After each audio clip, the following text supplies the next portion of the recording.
Just a moment. It turns out that when they're away from Konami's Poison Touch, Mercury Steam can make decent games when working with a competent publisher and/or co-developer, as demonstrated by Metroid Samus Returns and hammered home by Metroid Dread. Whether they can treat their employees well or give proper credit where it's due, that's another matter entirely.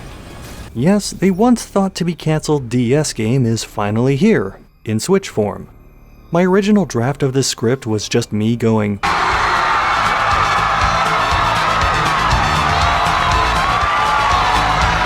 but I'll try and hold that back and properly critique the game. Taking place after Fusion, Samus is led to the planet ZDR after footage of the X-Parasite on that planet reaches the Galactic Federation. Upon arriving, she gets ambushed by a being who leaves her deep underground with most of her abilities gone. I prefer this explanation for losing her skills much more than Metroid Prime's, "You ran into a wall and now everything is broken. Next time, don't build the Varia suit out of cheap glass and upside-down PS1 discs." If you played Samus Returns, this game will look and feel very familiar. However, they upped the ante to make Samus arguably as capable as she's ever been, both in combat and in terms of general movement. Samus can shoot while standing, running, clinging to walls, or sliding across the floor. Moving into slides or morph ball form and out of it is really smooth. Wall jumps are simple to pull off, and gauging jump height and distance becomes second nature within a couple minutes. The melee counter is still here, and it plays a slightly bigger role this time around. Yes, it can still be used on common enemies for a quick kill and some extra item drops, but it also plays a role in being able to get through bosses a little faster. Being able to shoot during these pseudo cutscene moments makes it all the more satisfying to land them. They're also very important for dealing with another new addition in Dread. And the Emmy goes to Samus. The extraplanetary multiform mobile identifiers are recurring enemies who cannot be destroyed by conventional means and can cause an outright game over if they catch Samus. Unless you hit a melee counter with a much smaller window than the others in the game. Some have different abilities, but all of them have very good hearing and will chase after Samus if they spot her, temporarily locking down certain exits in the process. This was the part of the game I was most worried about going in, but thanks to how well the game controls, sudden movements and changes of direction are incredibly easy to pull off. Coupled with the extra abilities that are new to Dread, I actually stopped dreading when these segments showed up. I promise I will never do that again.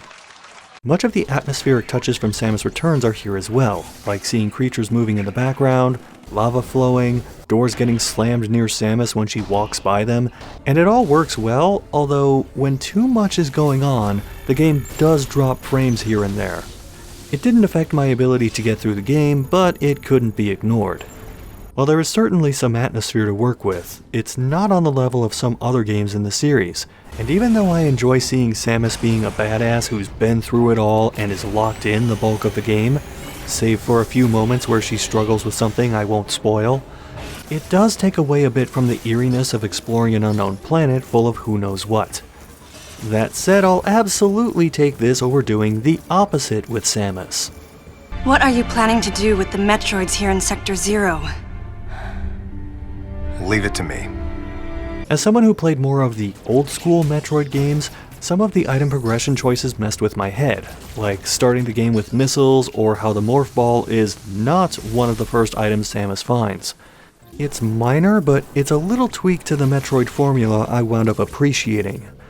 It took time to adjust to them, but I liked the new additions to Samus's arsenal, like the Phantom Cloak for getting past enemies or the Flash Shift for boss fights in general, as well as some of the more complex item pickups that really force the player to utilize these abilities in creative ways. Speaking of, the boss design is better than I expected.